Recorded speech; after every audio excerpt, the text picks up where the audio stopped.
esteja com cada um de vocês, meus irmãos. É bom tê-los aqui com a gente nessa noite, para adorarmos o nome do Senhor. Eu quero convidá-los nessa hora para lermos juntos o Salmo 34. Nós leremos apenas o verso 4 do Salmo 34.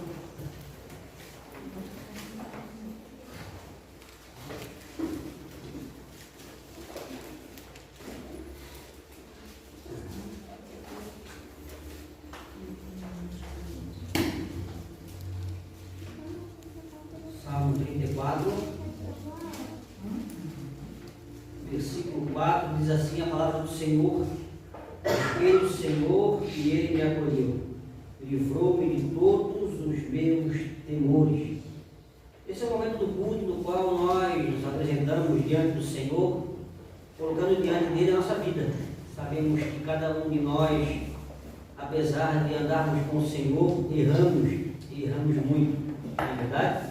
Com palavras, com atitudes, com omissão. A gente está sempre nessa vida, né? Diante do Senhor, tentando cada vez mais ser mais parecido com Cristo, mas infelizmente ainda esbarramos, né, com o pecado, na fraqueza da nossa carne. Mas a palavra de Deus nos orienta, nos aconselha, nos incentiva a clamar diante do Senhor, a reconhecer diante dele os nossos pecados, porque Ele é fiel e justo, Ele nos purifica de todo o pecado.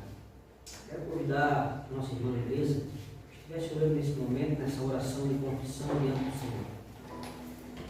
Pai Santo, Deus Todo-Poderoso, nós te agradecemos nessa hora, Pai, por mais essa oportunidade que Tu nos dá, Pai. Por mais esse dia de vida que o Senhor nos guardou e por mais uma vez o Senhor ter nos trazido à Tua casa, Deus. Sabemos de tantas distrações, sabemos da nossa correria, sabemos de tantos motivos, Deus, que às vezes surgem no nosso coração para não virmos à Tua casa, Deus, infelizmente, Pai. Mas sabemos que o Teu Santo Espírito que habita em nós e que nos convence, Pai, Ele tem, Senhor, sido fiel, Pai, a Ti, Deus, e tem nos ajudado, tem nos fortalecido, Pai. Então, muito obrigada, Pai, porque se estamos aqui hoje, foi o Senhor que nos trouxe aqui, Pai, para ouvir a Tua palavra, Deus, para cantar louvores a Ti, Deus, para ter esse momento de comunhão, Deus, que nós sentimos tanta falta, Pai, quando não podíamos estar aqui, Deus. Pai amado, como o Teu servo acabou de falar, Deus, realmente, Pai, por mais que nós tentamos, Deus, por mais que nós nos esforçamos, Pai, mas quantas vezes, Pai, o Teu Santo Espírito nos alerta, Deus, dos nossos erros, Pai. Quantas vezes temos falhado, Deus. Quantas ações, Pai, quanta omissão, Pai. Quantas palavras, Deus, quantos pensamentos, Pai. Pai Santo, o Senhor mesmo falou, Deus, que nesse mundo nós teríamos aflições, Deus. E a aflição que mais nos perturba, Deus, é justamente essa, Pai. Mesmo sendo tão gratos a Ti pela salvação que Tu nos desse, Pai, ainda somos tão desobedientes, Deus. Quando lemos a história do povo de Israel, Pai, a gente fica pensando como que eles eram capazes de Te desobedecer tanto, mas hoje, Pai, nós fazemos igual conhecendo a Tua palavra, Deus. Então, tem misericórdia das nossas almas, tem. Por favor, Deus, derrama a Tua graça sobre nós e nos fortalece, Pai, para que a gente realmente, Pai, possa ter vontade, Senhor, de Te obedecer e concretizar essa vontade, Deus. Nós temos aprendido domingo após domingo, nós temos aprendido a cada leitura da Tua palavra nas nossas casas, nós temos aprendido a cada momento de oração contigo, Pai, a Tua vontade sobre as nossas vidas. Então, nos ajuda, Pai. Nos ajuda mesmo, Pai, nos fortalece para que a gente possa, Deus, demonstrar a nossa gratidão ao Senhor, para que o Senhor possa se alegrar da gente, Deus, para que realmente, Pai, a gente possa viver um pouquinho do Teu reino aqui na terra, Deus. Em nome de Jesus, Senhor, nós oramos e Te pedimos, Pai. Amém. Amém. Quero convidar aqueles que quiserem, puderem, se colocar em pé nessa hora para adorarmos, né, o nosso Deus, que Ele possa achar em cada um de nós, né, verdadeiros adoradores, assim como Ele olhou a Davi, o homem segundo o seu coração. Esse também seja o nosso anseio, que seja esse o desejo do nosso coração.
coração, sim, Pai, desejoso, Senhor, de sermos, ó Pai, verdadeiros adoradores. Senhor, nos ajuda, Senhor, a cada dia, Pai, venha nos capacitar com o Teu Espírito Santo, ó Deus.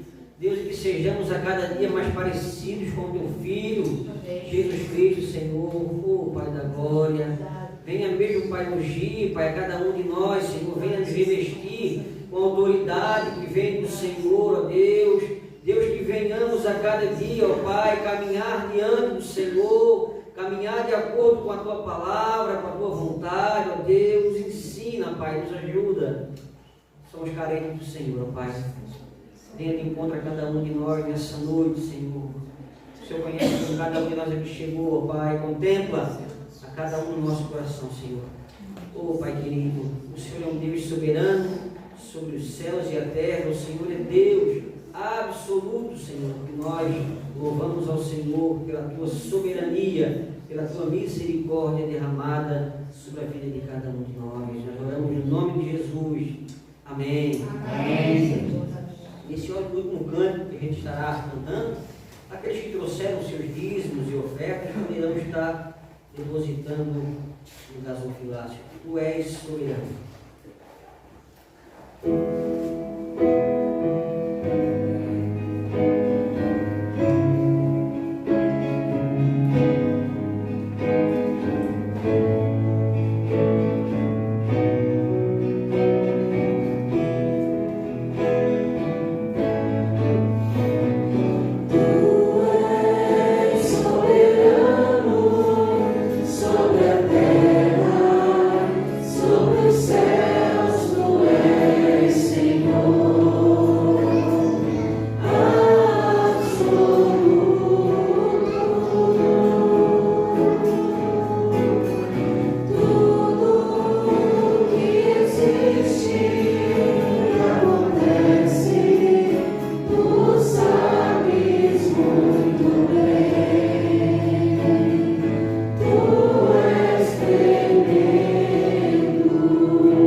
fazendo um passinho bem bonitinho, né? O Pinho vai falar e você vai repetir, tá bom? Bem bonito, tá? Os meus pezinhos juntos estão. Meus pezinhos juntos estão. Uso os dedinhos da minha mão. Uso os dedinhos das minhas mãos. Abaixo a cabeça com atenção. Abaixa a cabeça com atenção. Fecho os olhinhos em oração. Fecha os olhinhos em oração. Presbítero Everton. Deus e Pai, neste momento tão precioso, Senhor, de estar presente na Tua casa, Pai. Obrigado por estarmos aqui. Oramos neste momento, Senhor, em favor dessas criancinhas, Senhor Jesus, que vão participar da Tua palavra, da linguinha deles, do entendimento deles, Senhor. Abençoa as professoras que vão ali lecionar, entregando a eles a palavra do Senhor do jeito infantil que eles possam entender, Senhor, porque Teu Espírito Santo é quem vai dirigir e quem vai falar. E todos nós aqui que estamos presentes para também receber Tua palavra nessa noite, que o Senhor tem preparado, Senhor. Estamos também ansiosos para cultuar a Ti, Te ouvindo e reverenciando a palavra que o Senhor tem para nos dar nessa noite. Tudo isso nós louvamos agradecendo em nome de Jesus Cristo, Teu Filho. Amém. Amém. Amém.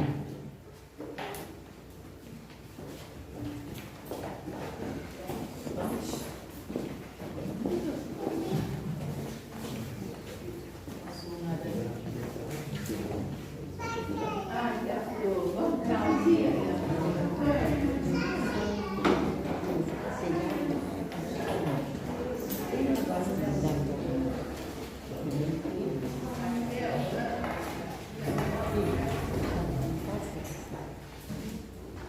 O seu aí foi mais rápido que o Everton, né?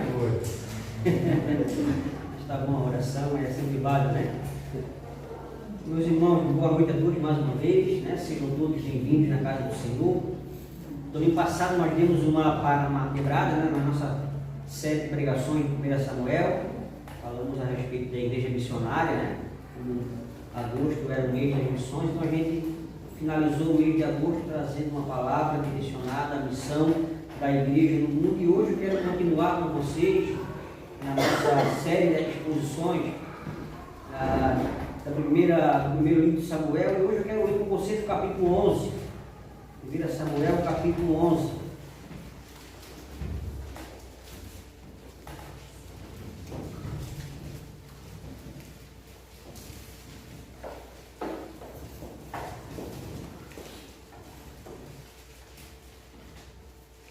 Samuel, capítulo 11.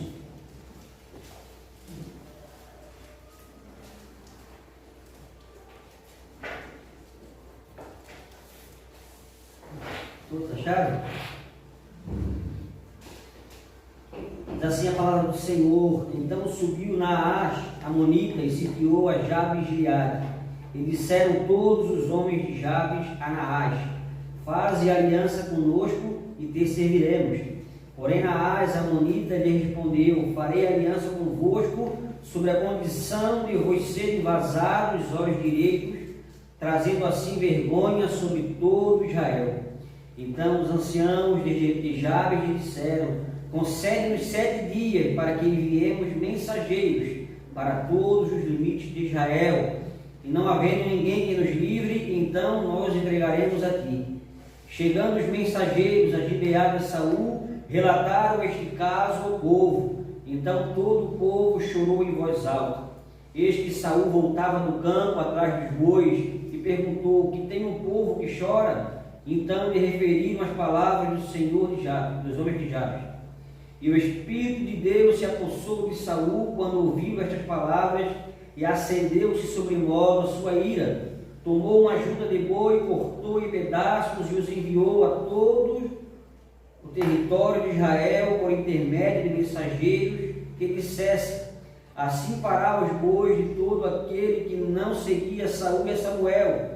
Então caiu um temor do Senhor sobre o povo e saíram como um só homem.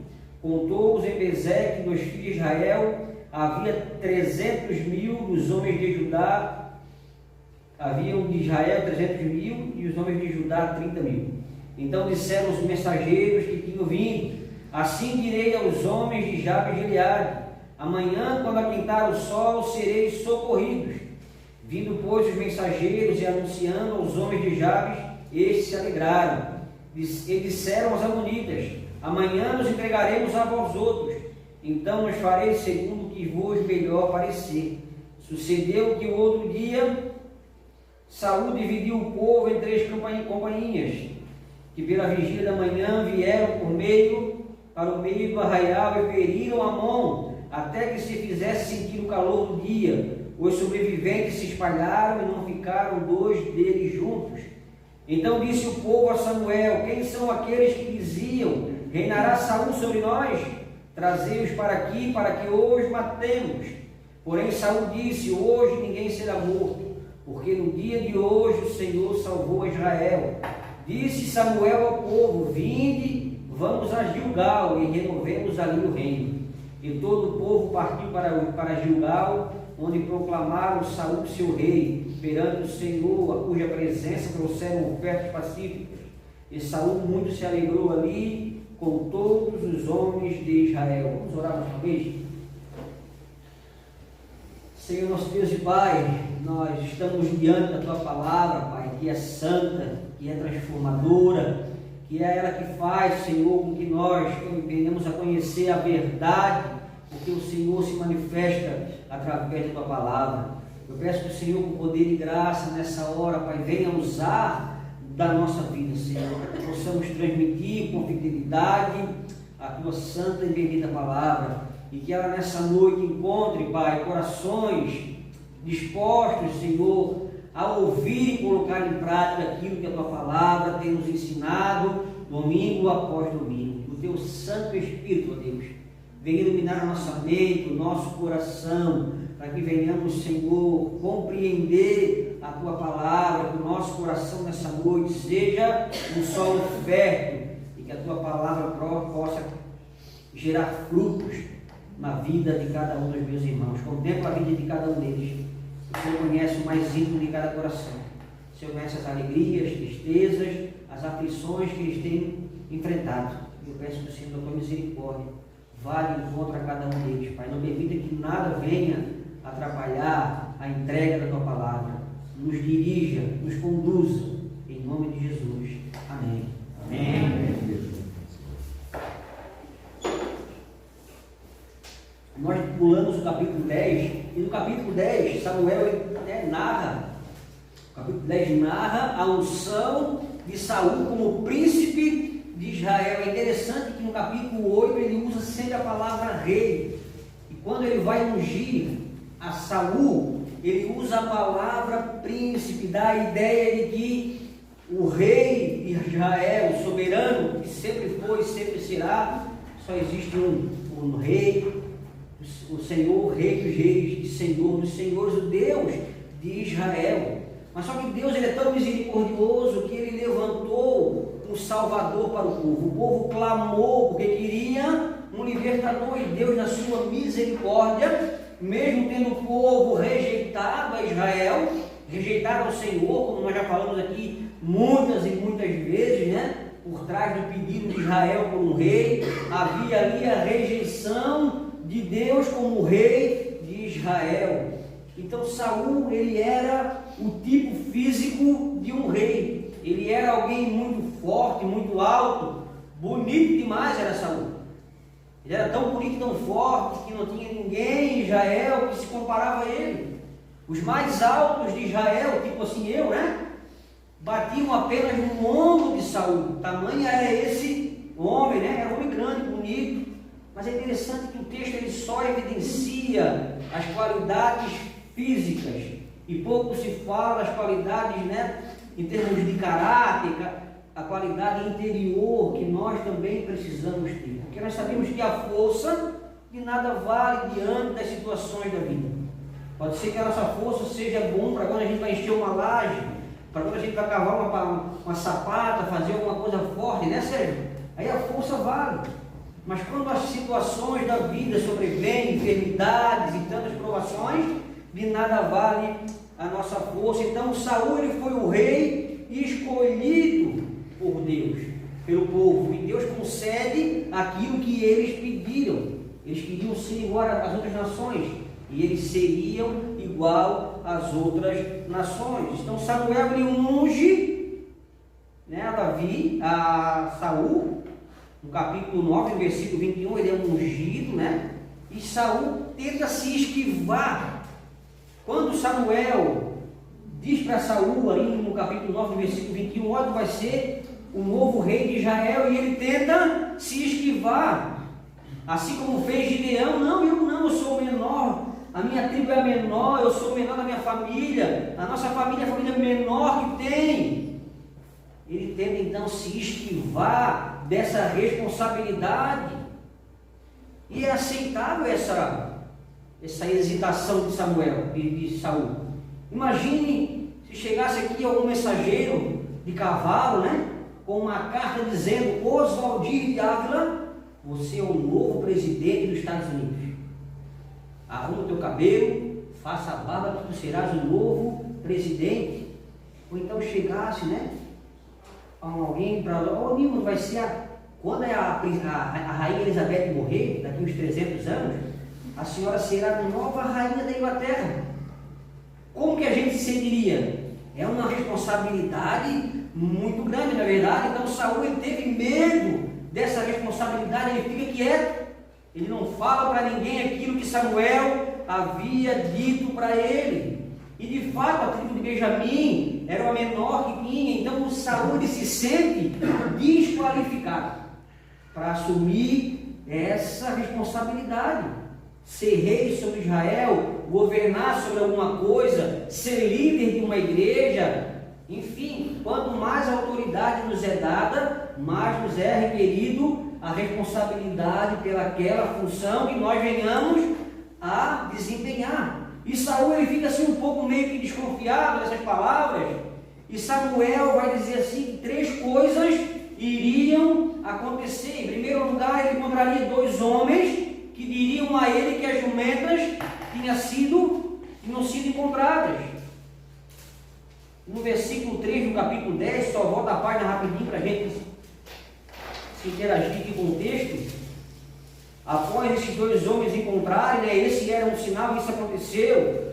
E quando passares adiante, chegareis ao carvalho de Tabor. Ali te encontrarão 3 homens que vão subindo a Deus a Betel, um levando 3 cabritos, outros 3 bolos de pão e o outro um odre de vinho. Estes te saudarão e te darão 2 pães, e receberás um da sua mão. E também tu profetizarás. E quando os profetas vêm descendo, Saul, ele entra junto com os profetas e começa a profetizar. Tudo o que Samuel falou para ele aconteceu naquele dia. E o versículo 9 do capítulo 10 nos diz, que aquelas coisas aconteceram tudo naquele dia, e Deus mudou o coração de Saul. Deus mudou o coração de Saul. A unção que Samuel fez a Saul foi escondido, mas agora ele estava prestes a ser conhecida, essa unção ser conhecida de todos. É interessante que Samuel, no versículo 17 do capítulo 10, ele reúne o povo em Mispa. E a gente já pregou aqui que foi em Mispa onde o povo reconheceu o seu pecado diante do Senhor. Foi ali que eles fizeram um jejum, derramaram água e disseram perante Samuel e perante o Senhor que eles iriam abandonar aquela idolatria, a servir os deuses estrangeiros. A gente vai ver isso aí no capítulo 7, versículos 5 e 6. E Samuel então reúne o povo e ele lembra de tudo que Deus fez para o povo, de como o Senhor havia os tirado da terra do Egito com a sua mão poderosa, de como ele havia livrado a Israel das mãos de nações que tanto oprimiam Israel. E fala para o povo: como vocês rejeitaram o Senhor pedindo um rei. E Samuel ele faz uma coisa que era comum naquela época, né? Existiam 2 pedrinhas, o Urim e o Tumim. Então ele tira a sorte, e a sorte cai na tribo de Benjamim, e cai na família de Saul. Isso eu estou falando um resumo do capítulo 10, porque a gente passou direto para o capítulo 11. Então a sorte cai sobre Saul. Só que quando a sorte cai sobre Saul, né, Saul que se esconde entre as bagagens.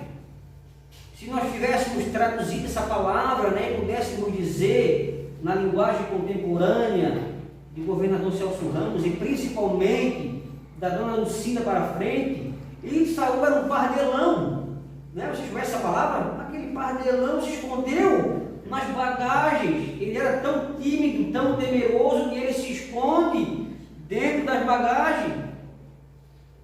E porque ele fica um pouco impressionado com tudo isso, né? Ele fica relutante. Ele teve tempo para se preparar, porque isso deu-se algum tempo, não foi de imediato, né? Ele volta a trabalhar com seu pai, ele volta então a cuidar da agricultura junto com seu pai, ele fica temeroso em assumir o reino de Israel. E a relutância de Saul por aceitar esse governo fez com que alguns homens, no capítulo 10, versículo 27, diz que eram homens de Belial, disseram: esse cara que vai nos livrar, esse medroso aí, esse pardelão, boca mole, ele que vai nos livrar. E rejeitaram a ele e não trouxeram presente.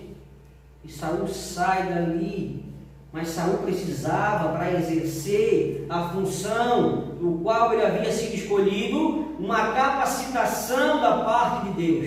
Ele não poderia ser o rei apenas com sua força física, porque a força física ela serve para algumas coisas, mas para outras ela é insignificante. Então Saul precisava ser capacitado para desempenhar essa difícil missão. E é sobre isso que eu queria falar com vocês nessa noite.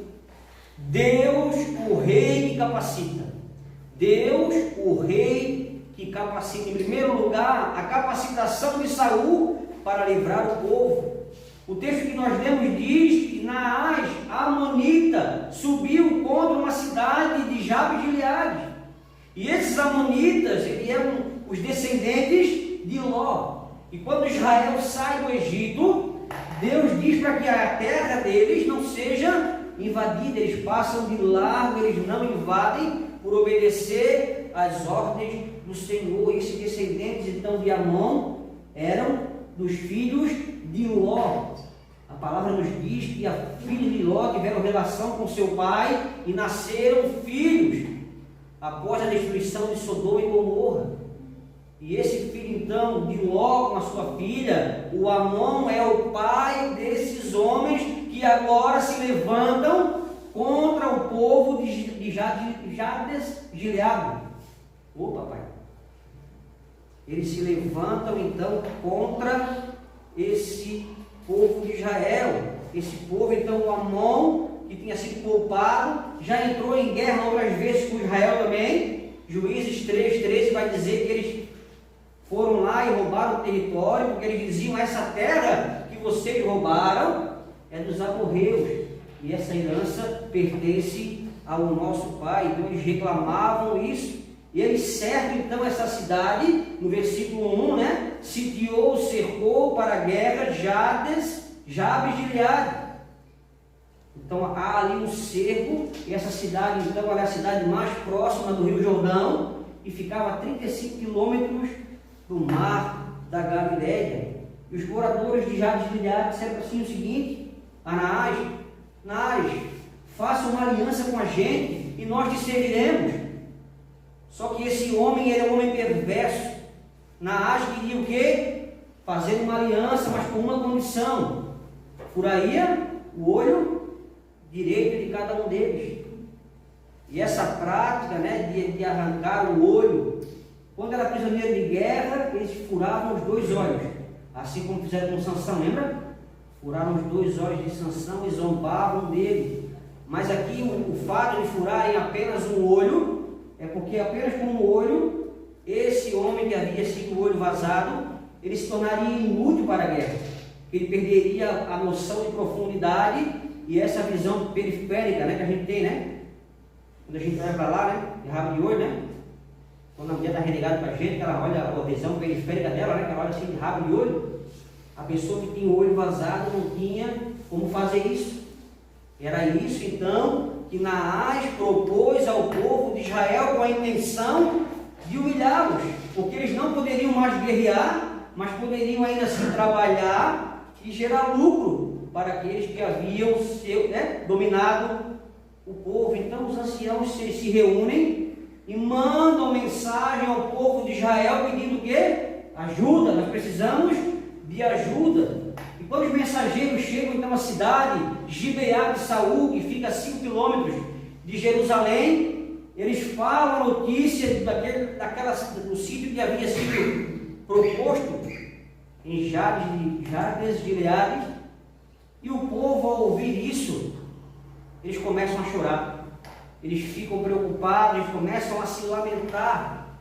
E diz o texto que quando Saul voltava do campo, porque ele foi ungido como rei, mas ele estava meio temeroso, como a gente já falou isso no começo, ele volta para a sua atividade normal, ele volta para trabalhar com seus pais, ele vai voltar para a agricultura, e quando ele volta do campo com a sua junta de boi, ele vê aquele alvoroço na cidade, e ele pergunta por que o povo está chorando. E é relatado a Saul aquilo que os mensageiros falaram. E diz o texto no versículo 6, que o Espírito do Senhor se apossou de Saul, de tal maneira, que fez com que ele se enchesse de ira. Então a capacitação que o Espírito deu a Saul fez com que ele tomasse uma atitude de homem, fez com que aquela timidez, aquela falta de fé em si mesmo fosse jogada por terra. E quando ele ouve tudo que está acontecendo e ele tem essa capacitação do Espírito, ele pega as juntas de boi, ele parte ao meio e envia a todo Israel dizendo: olha, se vocês não vierem para a luta com a gente, isso acontecerá ao boi de cada um de vocês. E no versículo 7 vai dizer que o temor do Senhor veio sobre aquele povo, de tal modo que eles foram à luta como se fossem apenas um homem.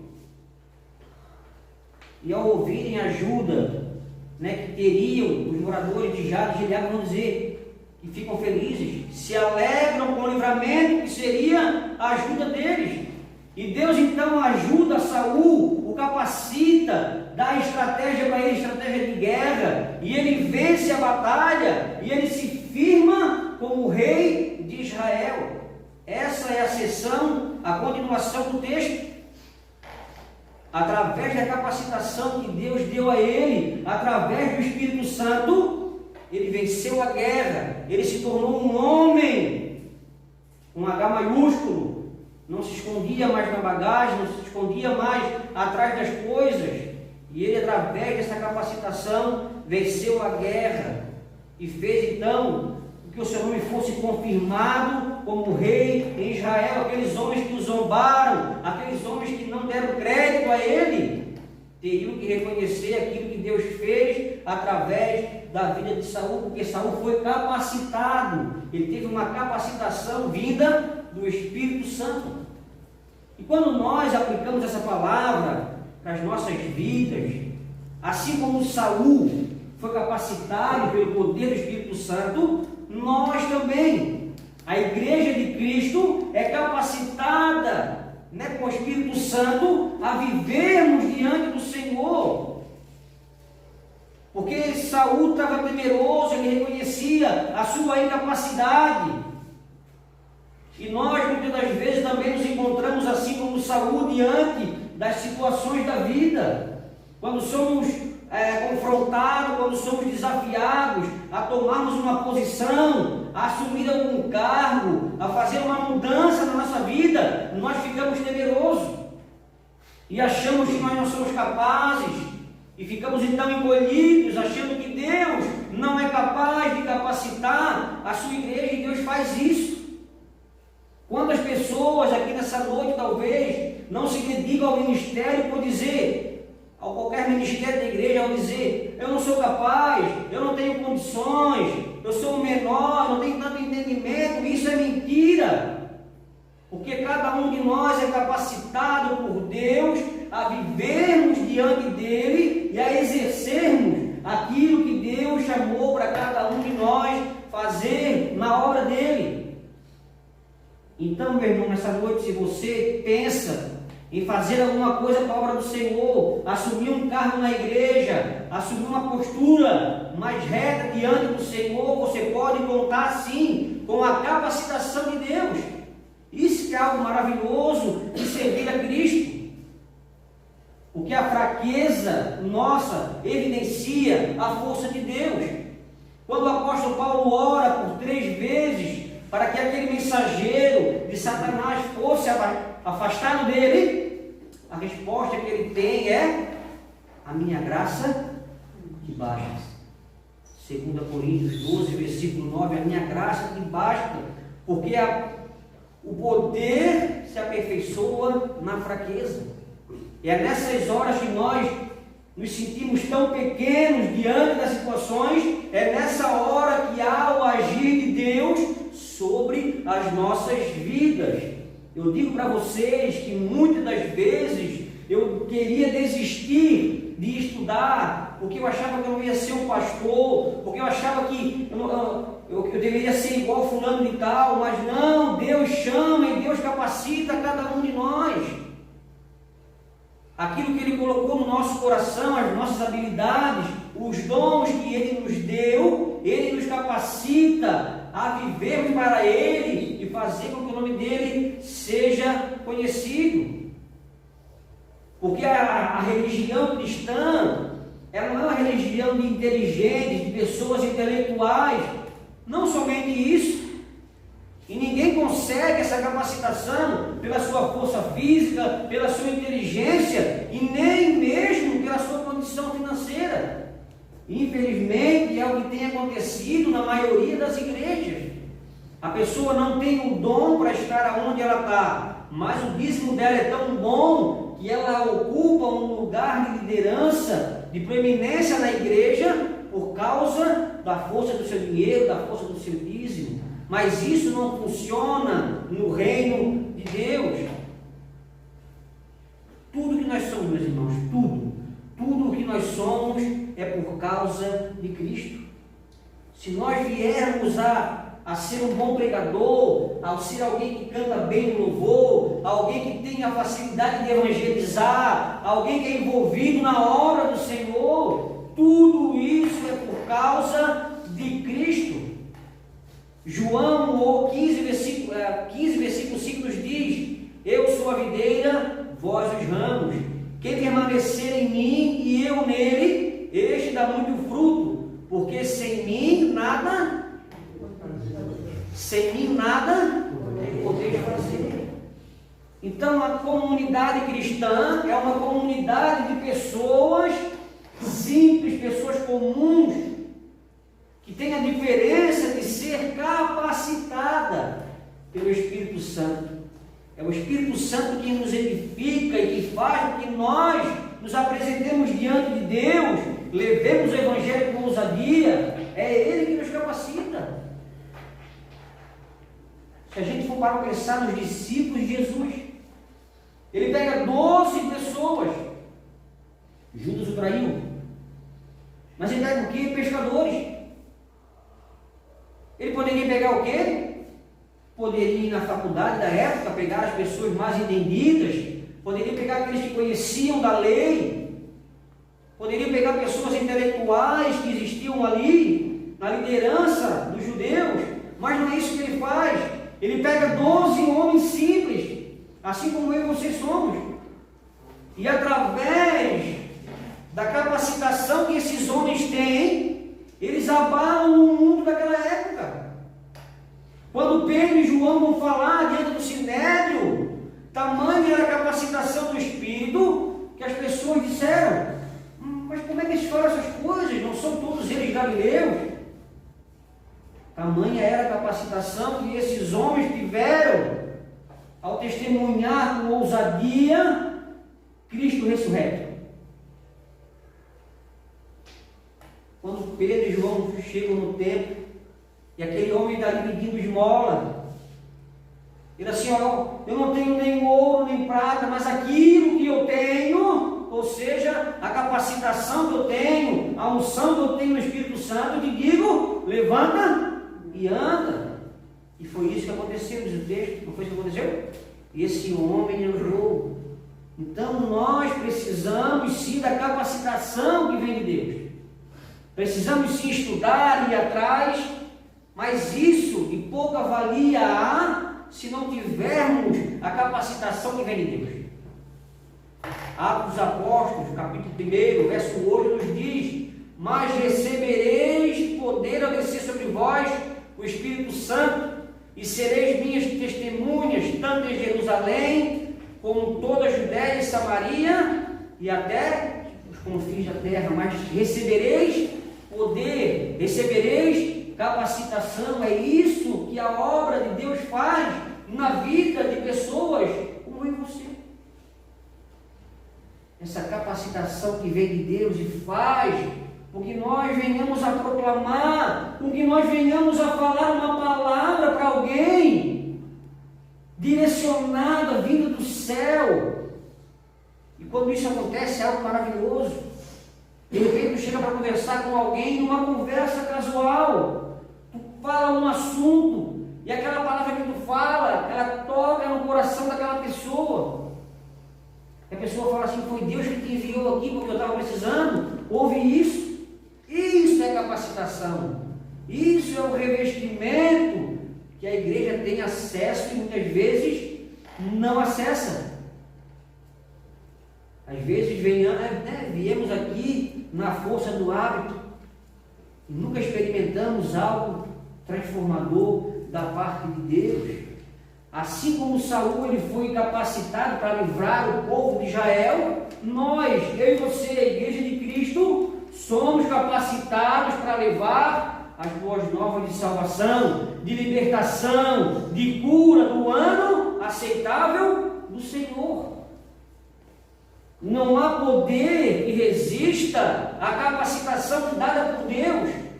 Não há o inferno, não há a morte, não há perseguição que faça com que essa unção seja impedida de acontecer. Eu falava aqui no ano passado, é essa capacitação que faz com que aqueles que estão morrendo nessa hora, no Afeganistão, na Nigéria, na China, em tantos lugares, faz com que eles não neguem a Deus, não neguem a Cristo. Porque não há força humana, não há intelecto humano, não há dinheiro que faça com que você, diante da morte certa, permaneça firme diante do Senhor. Somente uma capacitação dada pelo Espírito Santo. E foi isso que aconteceu com Saul. Por mais que daqui para frente as coisas vão desandar, mas ele foi capacitado, ele foi cheio do poder de Deus, e ele fez algo maravilhoso, ele salvou o povo.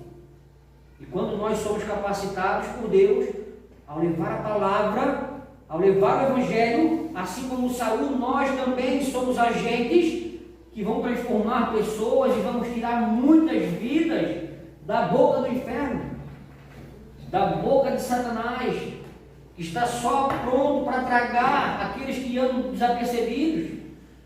E a igreja tem um testemunho fiel, um testemunho poderoso de que Deus capacita, de que Deus transforma o mais vil pecador em um homem de Deus, em uma mulher de Deus. E nós precisamos sim buscar essa capacitação. Eu quero ler com vocês um texto de 1 Coríntios, capítulo 1. 1 Coríntios, capítulo 1.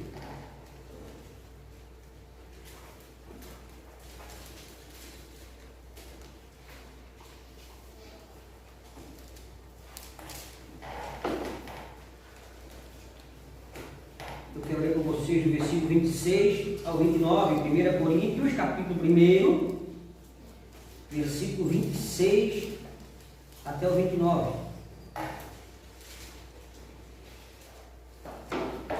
Todos acharam? 1 Coríntios, capítulo 1, 26 diz assim, ó: irmãos, reparai, pois, na vossa vocação, visto que não foram chamados muitos sábios segundo a carne, nem muitos poderosos, nem muitos de nobre nascimento. Pelo contrário, Deus escolheu as coisas loucas do mundo para envergonhar os sábios, e escolheu as coisas fracas do mundo para envergonhar as fortes. E Deus escolheu as coisas humildes do mundo e as desprezadas, e aquelas que não são, para reduzir a nada as que são, a fim de que ninguém se glorie na presença dele. Esse é o chamado para a igreja.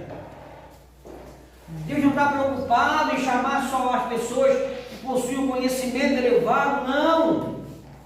Ele chama cada um de nós. Eu aqui nessa noite pregando para vocês, um pastor de uma igreja, eu sou uma loucura para o mundo.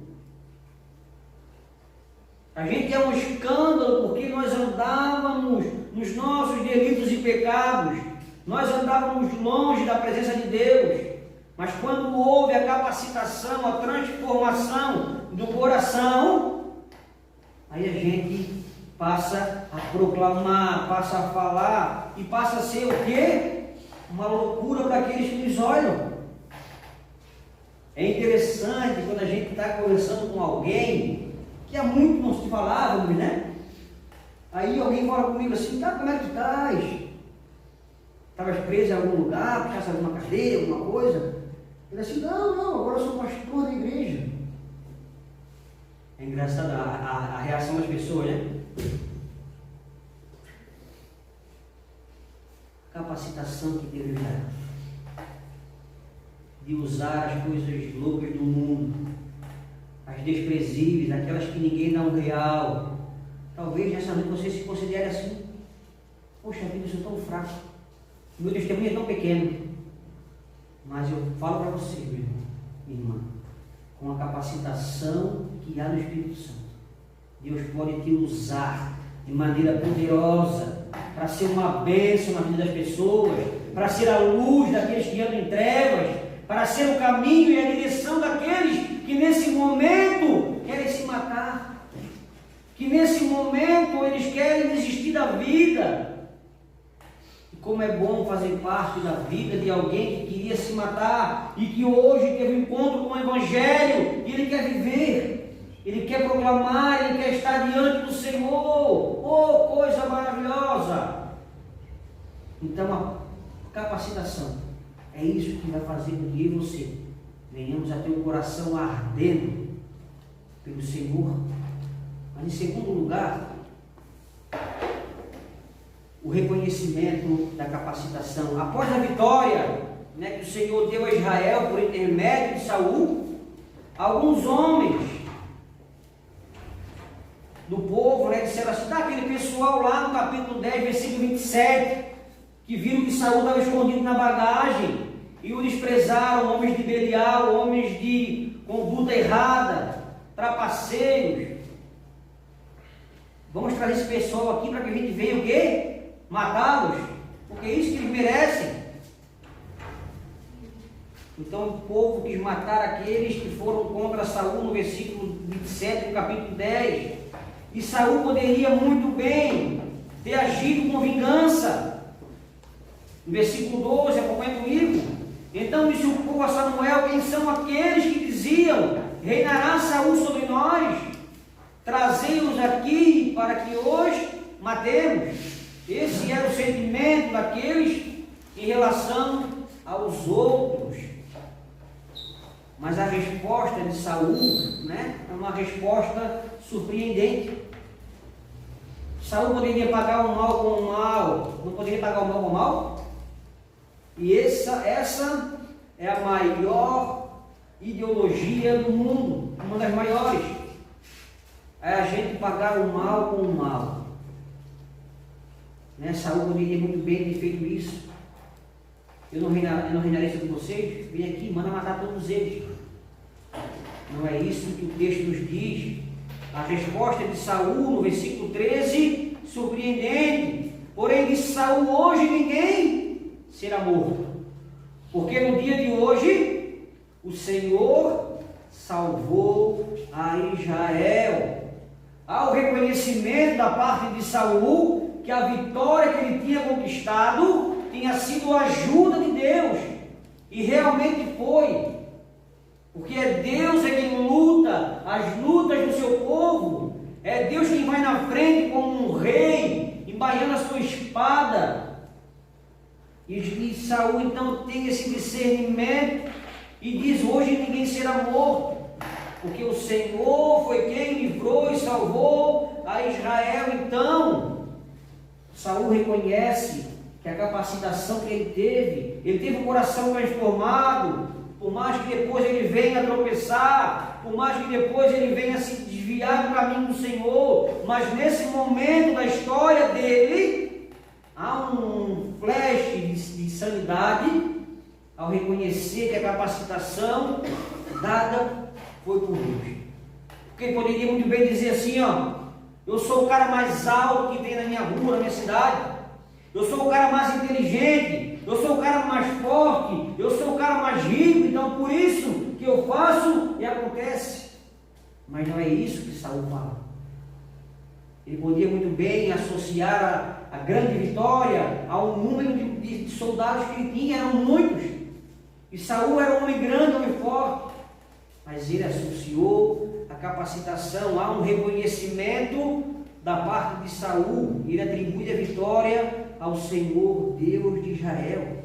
E com essa vitória que Deus deu a Israel por intermédio de Saul, fez com que ele fosse proclamado rei de Israel.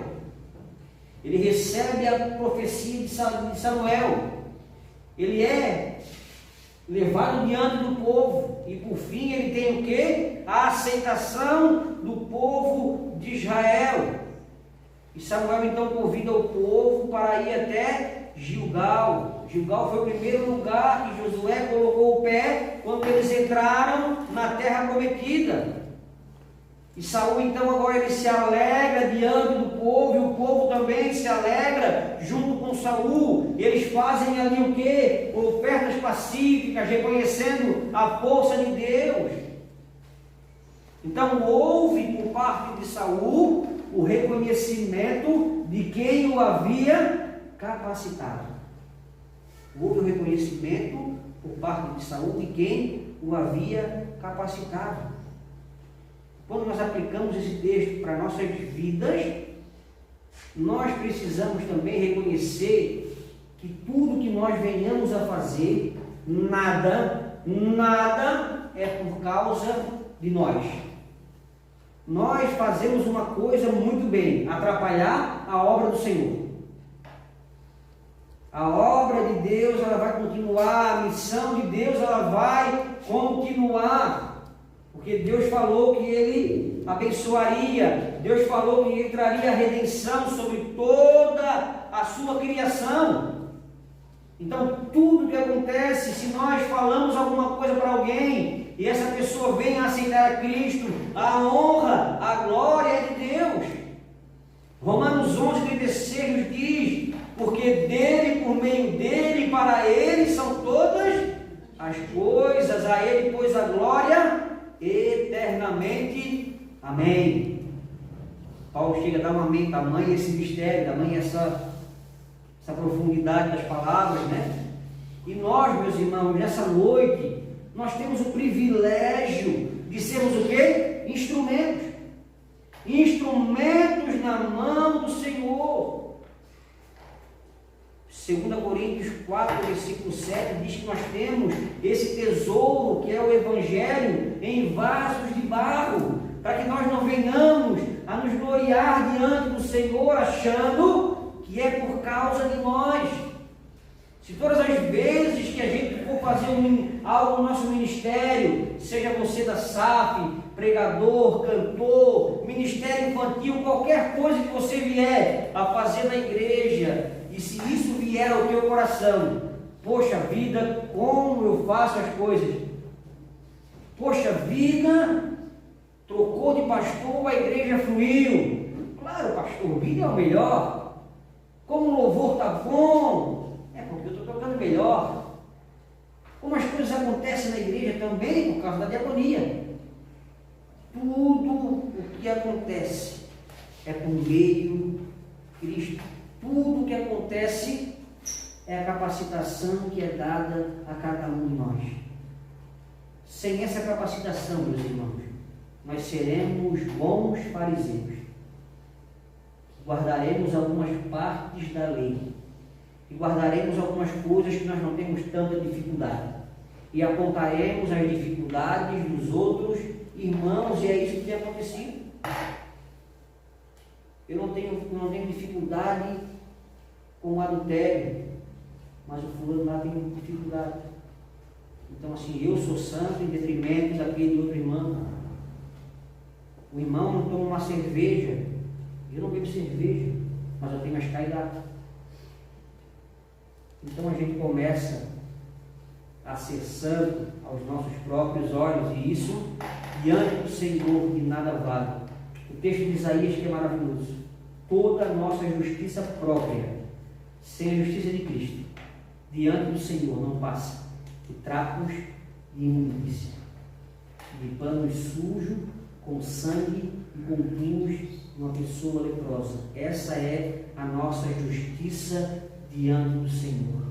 Nós estamos diante da mesa do Senhor, a mesa desse que morreu por cada um de nós e nos capacita a vivermos diante do Senhor, reconhecendo que a honra, a glória é dada a Ele, porque dele, por Ele, por meio dele são todas as coisas. Amém. Amém. Vamos preparar para a ceia do Senhor?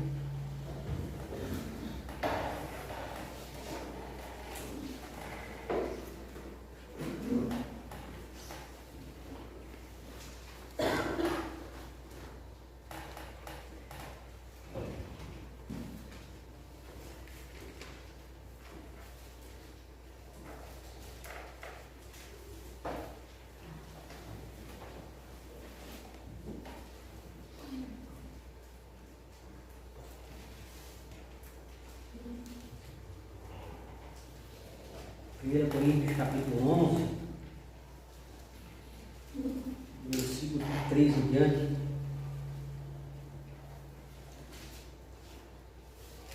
Primeira Coríntios capítulo 11,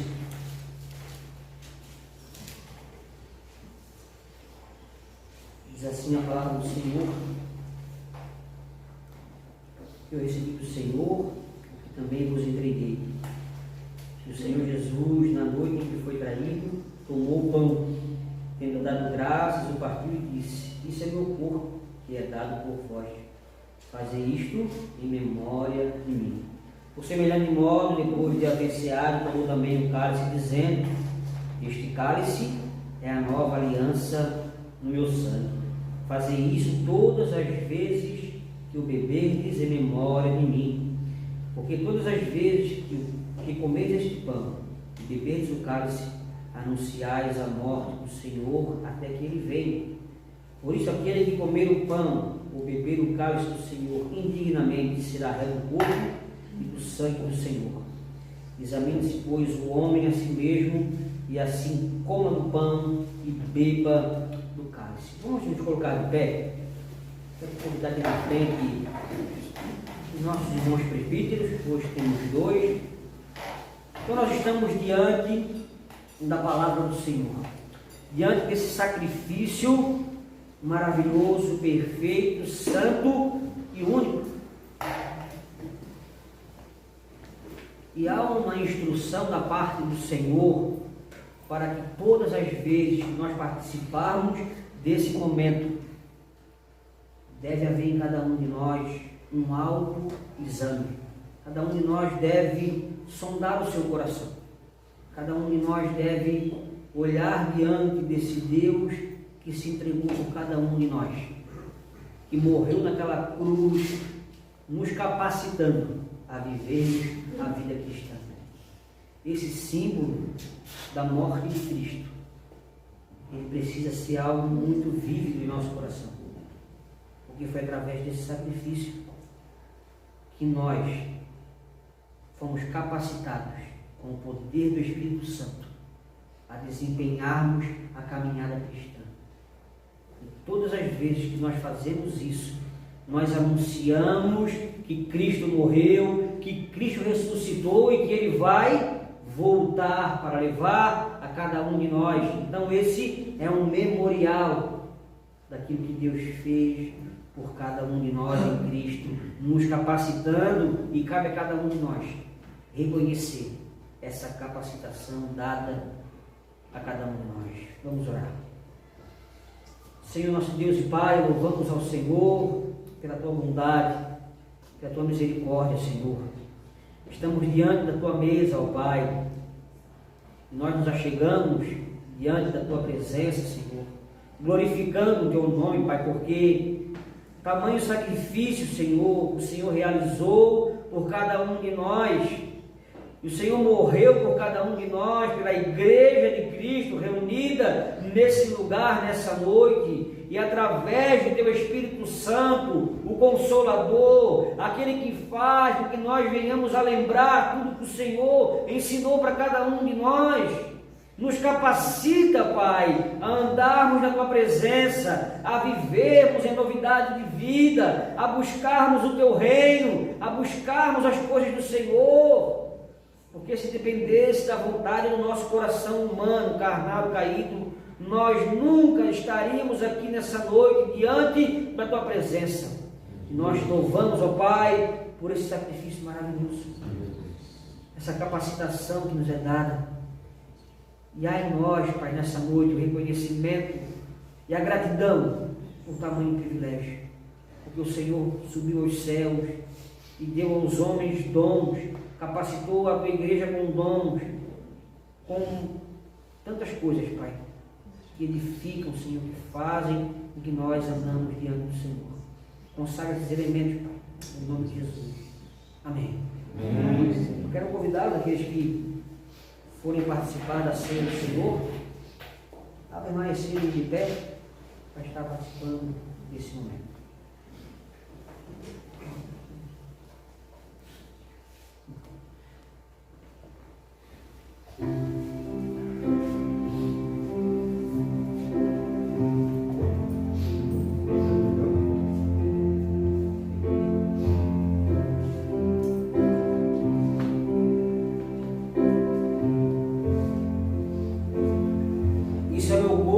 Senhor, o corpo que foi transpassado, o corpo que foi moído por cada um de nós.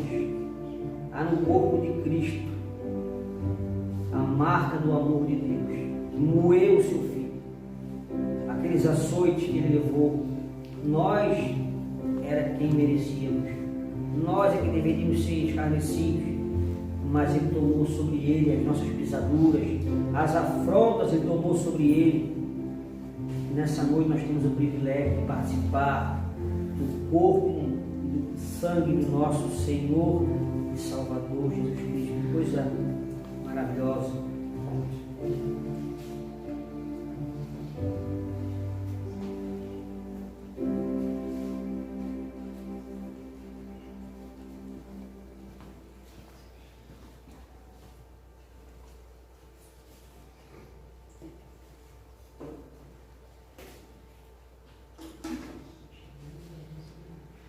Isso é meu corpo, disse o Senhor, comamos todos.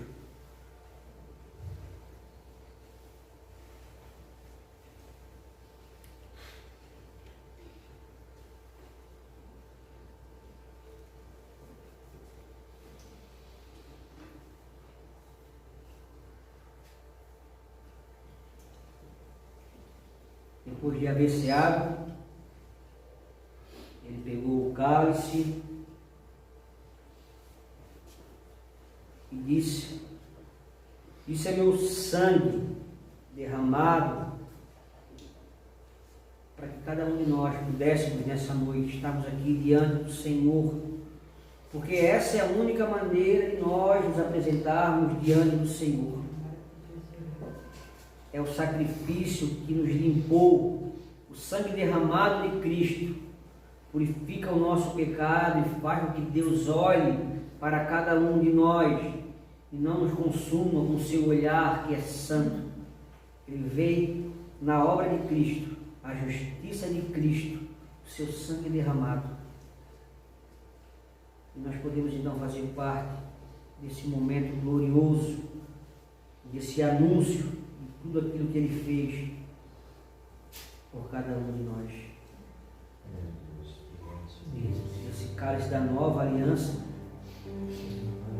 que significa que nós também não precisamos mais fazer sacrifícios, não precisamos pagar penitências, não precisamos oferecer holocaustos, mas nós devemos apresentar o nosso corpo como sacrifício vivo, como diz Romanos capítulo 12, versículos 1 e 2.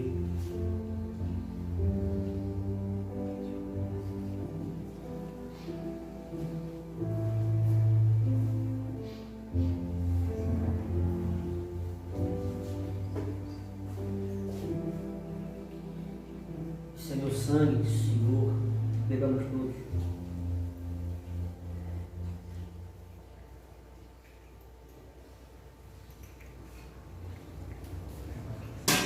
Enquanto os irmãos vão lá em cima entregar para as professoras, quero chamar o pessoal do louvor aqui à frente.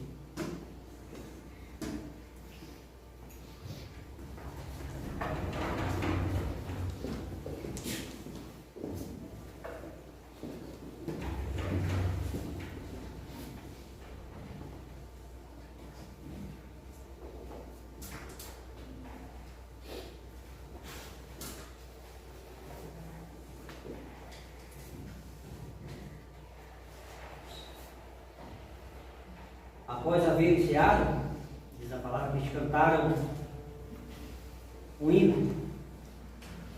E esse hino é a despedida do Cordeiro Mudo.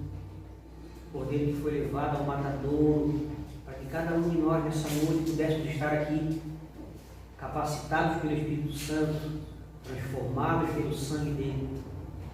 Ele foi levado como ovelha muda. Ele poderia simplesmente dizer, não, deixe que o pessoal vai pagar os seus pecados. Mas o amor de Deus Pai é tão tremendo que Ele levou sobre o seu Filho.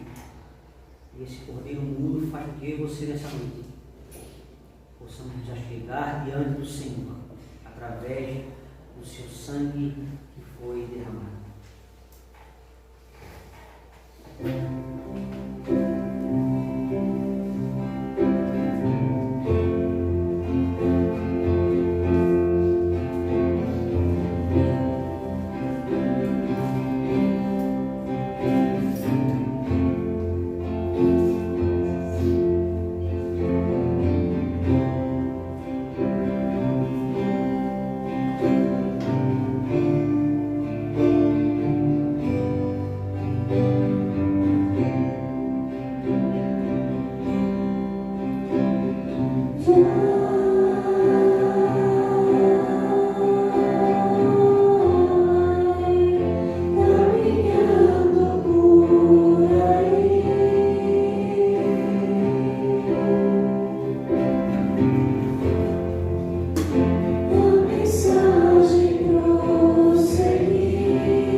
nosso culto.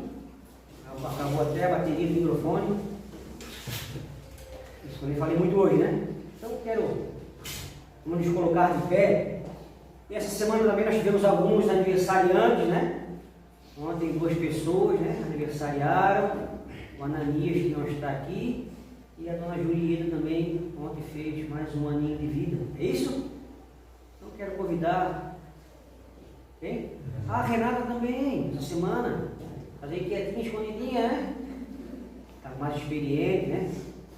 Falei que a pessoa fica velha, me pegaram na rua ali, mas apanhei um dia que eu falei isso aí. Então agora eu quero convidar o presbítero Everton, que estivesse orando, né? Depois a gente vai receber a bênção do Senhor. Amém.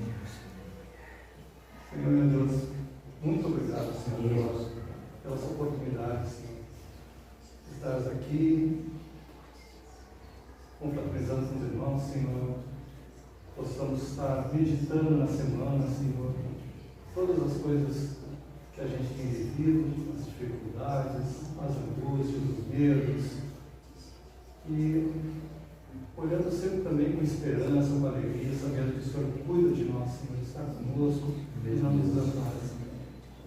Então viemos aqui agradecer por todos esses cuidados que teve conosco e que estará tendo conosco agora, a semana em diante.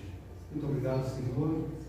Agradecemos em nome de Jesus por todos os cuidados. Amém. Amém. Não receber a bênção, que a graça do nosso Senhor e Salvador Jesus Cristo, o amor de Deus, nosso eterno e bondoso Pai, a comunhão e a consolação do Divino Espírito Santo esteja sobre cada um de vocês, a Igreja de Cristo, espalhada sobre a face da terra, hoje e para todos sempre. Amém. Amém.